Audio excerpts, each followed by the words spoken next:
korban kekerasan dalam rumah tangga di Jakarta Utara dan Bekasi mendapat pendampingan hukum dari RPA Perindo. Kedua korban berinisial T dan S yang masing-masing berusia 42 tahun ini telah didampingi untuk membuat laporan kasus yang dialaminya ke Polda Metro Jaya.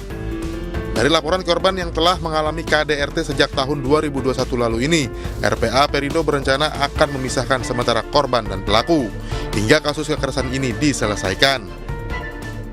Karena emosi si suaminya ini tidak terkontrol dan melakukan kekerasan kepada istrinya, yaitu istrinya mengalami korban luka, kemudian juga memar di badan dan juga mengalami trauma psikis.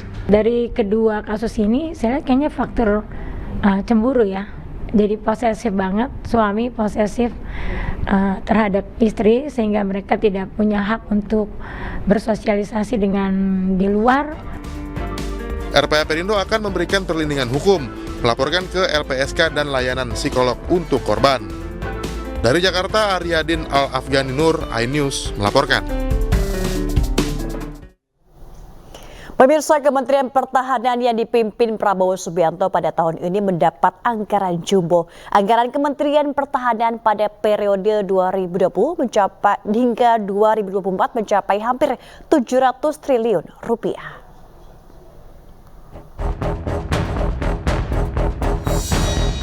Kementerian Pertahanan yang dipimpin Prabowo Subianto mendapat anggaran jumbo sebesar 135,45 triliun rupiah pada tahun ini. Besarnya anggaran Kementerian Pertahanan semakin menegaskan posisi lembaga dengan belanja jumbo. Berdasarkan data Kementerian Keuangan, anggaran Kementerian Pertahanan sejak Prabowo menjabat sebagai Kementerian Pertahanan melonjak 28%. Pemerintah menambah anggaran pinjaman luar negeri untuk pengembangan pertahanan Indonesia. Menurut ekonom Universitas Indonesia Fitra Faisal, kenaikan anggaran pertahanan di masa pemilu dianggap kurang tepat.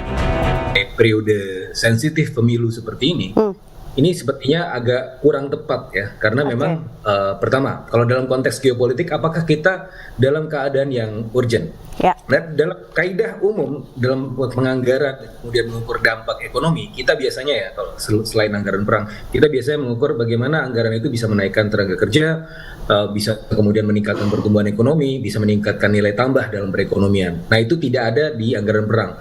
Sementara itu, Menteri Keuangan Sri Mulyani menjelaskan peningkatan anggaran alutsista Kementerian Pertahanan berasal dari pinjaman luar negeri.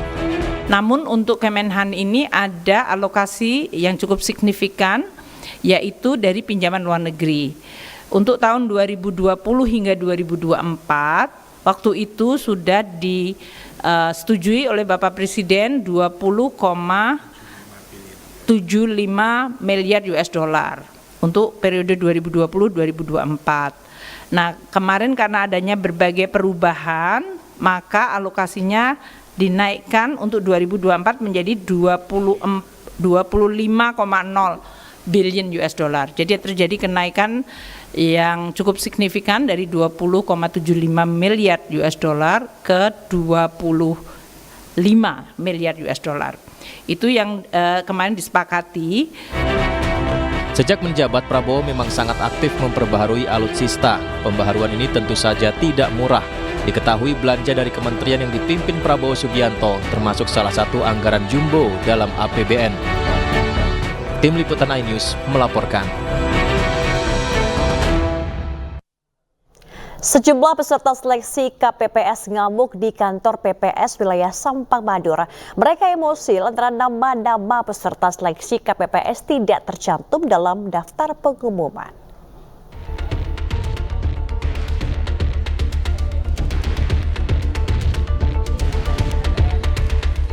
Sejumlah kelompok peserta penyelenggara pemungutan suara atau KPPS di Desa Karangpenang Oloh, Kecamatan Karangpenang, Kabupaten Sampang ngamuk di kantor sekretariat Panitia Pemungutan Suara atau PPS setempat. Para peserta seleksi KPPS marah lantaran sejumlah nama-nama mereka tiba-tiba hilang dan tidak terdaftar di pengumuman lolos seleksi KPPS. Namun sebaliknya justru nama-nama yang lolos seleksi KPPS adalah warga yang diduga tidak pernah ikut proses seleksi dalam daftar tahapan perekrutan KPPS. Selain itu, nama-nama anggota KPPS terpilih berbeda antara hasil yang dirilis KPU Sampang dengan acara pleno penetapan calon anggota KPPS yang dikeluarkan oleh PPS Karangpenang Oloh. Saya kemarin daftar di sini, di KPPS ini sudah dipenuhi persyaratannya. Cuman yang masuk malah yang nggak pernah daftar di sini. Itu saya sangat kecewa, Mas. Kemarin saya bersama PPS kemudian PPK menghadap ke KPU menandakan perihal ini. KPU siap mengembalikan data-data yang 44 tersebut untuk dikembalikan sesuai dengan data BAPNO yang ditetapkan oleh PPS. Diketahui di antara 266 KPPS yang dibutuhkan terdapat 44 nama anggota KPPS terpilih yang tidak sesuai hasil berita acara pleno yang ditetapkan PPS. Dari Sampang, Madura, Fatur Rahman, iNews melaporkan. 11 nama yang akan menjadi panelis untuk debat Capres 7 Januari mendatang telah diumumkan. Para panelis debat Capres akan merumuskan pertanyaan-pertanyaan untuk ketiga Capres, yakni Anies Baswedan, Prabowo Subianto, dan Ganjar Pranowo.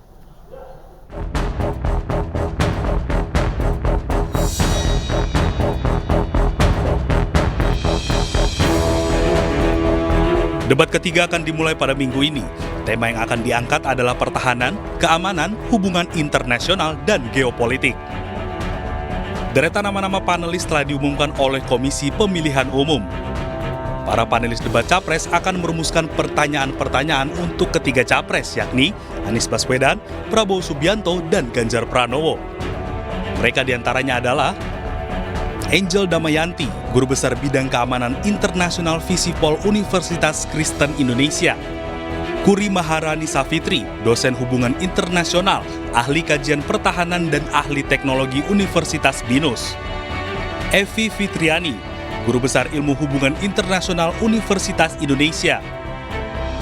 Hikmah Hanto Juwana, Guru Besar Hukum Internasional Universitas Indonesia dan Rektor Universitas Jenderal Ahmad Yani. Imade Andi Arsana, Ahli Aspek Geospasial Hukum Laut Universitas Gajah Mada.